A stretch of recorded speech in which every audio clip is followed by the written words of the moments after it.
singing till we meet again, words that now hold extra meaning. The camp was between sessions, and fortunately no campers were in residence when the waters hit. I want to speak now with one of Jane's friends, Jack Haber. He's the retired pastor of the First Presbyterian Church of Kerrville. Sir, thanks so much for being with us. I just want to start with how you are remembering Jane right now. What comes to mind when you think of her and her legacy? Thank you, Boris, for welcoming me. Jane when I came here 5 years ago during COVID, she was one of the first to welcome me. She was a member of our church board of elders, and the leaders of the church. And like everybody that's known her, when you meet her, she becomes your best friend. She was so friendly, effusively friendly, thoughtful, caring, intuitive, reading people so well, and knowing just the right things to say at the right time. Just an amazing presence to be with. I also read that some 200 parishioners gathered at your church in part to remember her and the others that were lost. Talk to us about what you're hearing from members of the community after having endured something like this. Well, everybody's just shocked, and she's one of the most well-known people of all those that have died. She's just happened to be so evident all around, because of Camp of the Hills, where she was owner and director, but also because of the many other roles she played in the community, leading a lot of other kinds of missions as well as what's there at the camp.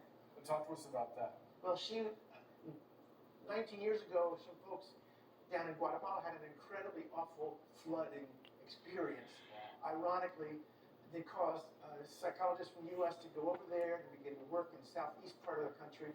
About 10 years later, Jane went there to introduce her son to speaking in Spanish, because she was a Spanish and journalism major who had actually done journalism work in Guatemala.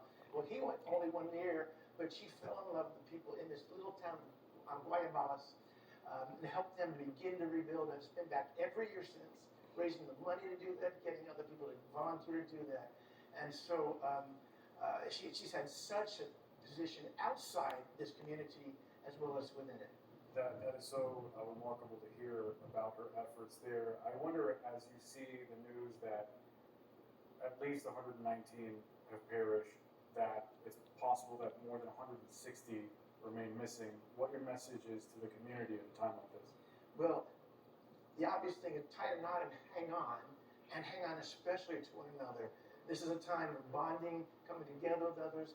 Yes, there'll be times to do investigations and studies of what went wrong so we can avoid it for the future to make other improvements. But right now, simply being with one another, caring for one another. There's a service event being planned by Young Life tonight at the major stadium for folks to come and just pray and be present with one another. Those kinds of gatherings in large scale, in congregations of different faiths, in smaller scale, and among family members, extended family members, we need each other better than that, more than ever. One more question for you. I know that at times like this, folks look for leaders, and they look for accountability in part because what's happened is so staggering and disorienting, so much so that it would lead some to question their faith. I wonder what you would say to folks who are looking for meaning out of something that appears senseless. The greatest cause for people to lose their faith in God is when events like this happen. How could a loving God allow this, and how could a powerful God not be able to stop it? That is the most difficult question for faith for everybody and everywhere. We have to wrestle through those problems, through the questions, talk them out, discuss them out. You can come back and say, well, how could a world exist as well as it does in general without an intelligent design behind it? So we can argue that point back and forth. Still, the existential realities, oh my gosh, how do I deal with this? Where does my faith stand? And we just have to pray our way, cry our way, talk our way through it. We can find our hope coming out of it, but it's understandable and right to feel the despair and loss and sadness that is so present among us even now.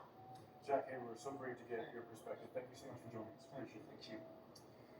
Stay with CNN News Central. We're back in just a few minutes.